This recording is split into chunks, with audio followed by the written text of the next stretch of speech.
Good morning to one and all. Myself, Professor Prashant Mahajan, working as an assistant professor at AISSMS Institute of Information Technology. So today we are going to see the topic ion selective electrode from the unit instrumental methods of analysis. So already we have seen glass electrode and calomel electrode. The third part is ion selective electrode.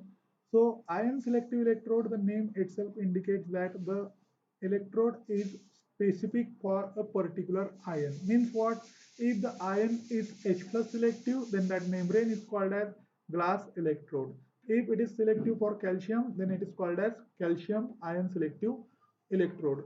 So the definition is given. So you can see the definition, that is a membrane of a half cell is sensitive to particular ion in solution, and ion exchange take place between the membrane and the solution containing specific ion and develops a potential which depends upon the concentration of that ion. Means what? We are having two solutions like that, solution 1 and solution 2, and in between that we are having membrane.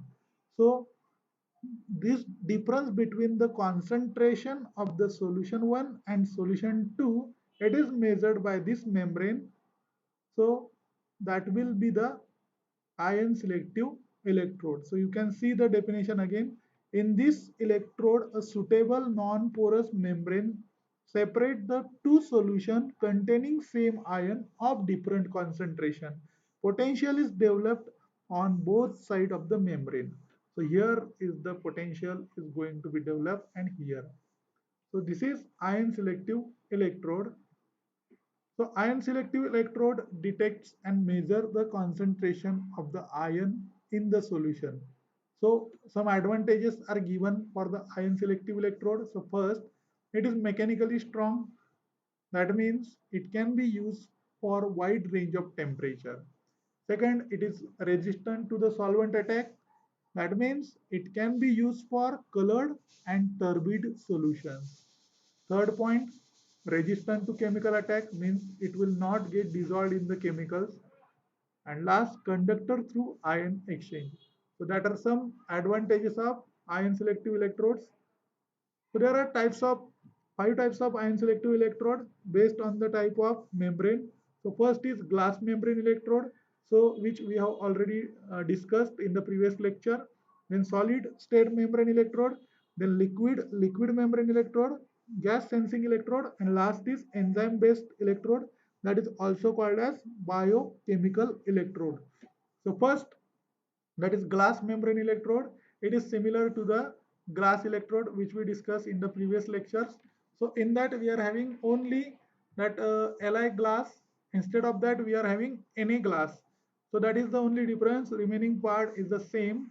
So it is selective for H plus ions. So this is, you can see, that is internal solution. It is of HCl, and this is a glass bulb. So we are going to dip this glass membrane electrode in the solution of HCl. So this HCl internal solution is having different concentration, and other solution which is present in the beaker which is having different solution. So the potential is developed at the this membrane, and which is recorded by this wire. So that is your first glass membrane electrode. Then second is, so this is already over in the last lecture. So the second is solid state membrane electrode. So in that we are going to see first, that is fluoride ion selective electrode, and second one is chloride ion selective electrode. So what happens in that? So we are going to see the membrane is made up of lanthanum trifluoride crystal, which is F minus ion electrode doped with europium fluoride. So that means lanthanum fluoride is doped with europium fluoride. That means here is 3 fluorine, here is 2 fluorine. So there is a vacancy of 1 fluoride. So you can see this single crystal of LaF3 with EuF2, it is at the bottom, and which is acting as a membrane for transfer of fluoride ions. Then this internal reference solution, it is of sodium fluoride and sodium chloride, and this is the internal reference electrode. So we are going to dip this electrode in the solution containing fluoride ions. So here is a one fluoride. So you can see here is one fluoride solution and other will be present in the beaker. So there is a difference in the concentration which is recorded by this wire. So you can see the crystal is sealed at the bottom of the container. Above it there is an internal reference solution that is of NaF plus NaCl or Kf plus KCl and the reference electrode which is already I have mentioned. So you can see the working. Europium fluoride produces hole in the crystal lattice of lanthanum fluoride through which fluoride ion can pass. So that means this will be creating hole in this like that this one and fluoride minus ion can move from it. When this electrode is kept in testing solution containing fluoride minus ion, the potential develops due to the differences in the concentration of two solutions. So we are having two fluoride minus ion solutions. One which is present in the beaker and second which is present in the internal reference solution. Then limitation is there. So you can see it is 100% selective for F minus ion and it is only interfered by hydroxide ion. Hydroxide ion it is basic. So which will react with the lanthanum and produce or form lanthanum hydroxide. So it is basic. So we have to maintain the pH at neutral. So what we have to do? So we have to add acidic buffer solution. So you can see with the consequent release of extra fluoride minus ion. This interference can be eliminated by adding pH buffer to the sample to keep the pH in the range of 4 to 8 and hence ensure the low concentration of OH minus in the solution. So if OH minus is present in the solution, that will form lanthanum hydroxide and that will release three fluorides. So you can see here lanthanum fluoride, hydroxide will react with this lanthanum and it will release three fluoride minus ion. So that will interfere in the reading. So to reduce this, we have to add pH buffer. So that will maintain the pH of the solution in the range 4 to 8. So that is called as solid state membrane electrode in that fluoride ion selective membrane. Then next is chloride ion determination. So you can see at the bottom there is a palette electrode filled in the position with epoxy resin. So there is internal electrolyte, reference electrode is there and Kaplan body is there. So you can see what is palette. So this palette is made up of silver sulfide and silver chloride. So palette it is formed by using these two compounds. The electrode is made up of Teflon and the palette is attached using epoxy resin. So it is shown here this palette is attached by using epoxy resin and this electrode it is made up of Teflon body. So when the electrode membrane is in contact with the solution containing chloride ion as electrode potential develops, the potential is measured against the constant reference electrode. So what you have to do? Just you have to dip this electrode in the other solution of different chloride ions and there will be a potential develop and that potential develop it is measured by this internal reference electrode.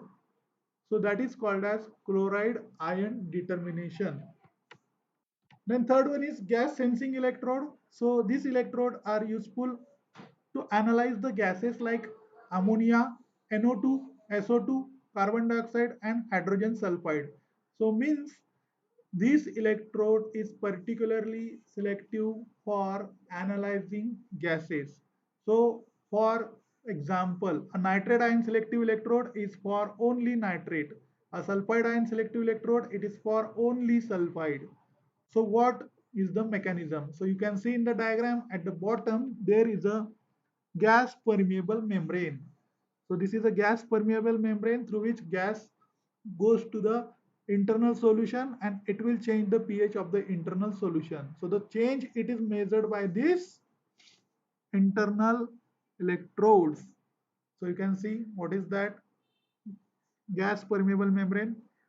The microporous membrane is hydrophobic porous polymer made up of polypropylene or any other fluorocarbon which allows only dissolved gases to pass through. So it will allow only dissolved gases. Then the electrodes Ag and AgCl and glass pH electrode are dipped in the internal solution. So it is dipped in the internal solution. The electrode does not detect the presence of molecular gas, but rather an ion into which the gas is converted after it passes through membrane. So it will detect only ions and not the molecular gas like NH3, NO2. So we have to convert that gas into ions. So working is there. You can see electrodes including the ammonia ion selective electrode. So what we have to do? Use a gas sensing mode of operation. So for detection of ammonia, what you have to do? So you can see a caustic solution is added to the sample solution to liberate ammonia. The gas penetrates through a membrane and changes the pH of the filling solution. The change in the pH is proportional to the ammonia concentration. This gives a quantitative measurement of ammonia in the sample solution. The boundary potential formed due to the difference in the concentration of ammonium ion is measured with the help of reference electrode. So as I mentioned earlier, we are not going to measure the electrode potential of molecular gas. We are going to measure it for ions. So this will pass through this membrane and that is called as gas sensing electrode. So this membrane, it is made up of polypropylene or fluorocarbon. So for that we have to add caustic solution in the sample solution that will liberate ammonia and that will pass through the membrane, that will change the pH of the solution, and that change is directly proportional to the concentration of ammonia. That is the ammonia ion selective electrode. So that's it from today's lecture. Thank you.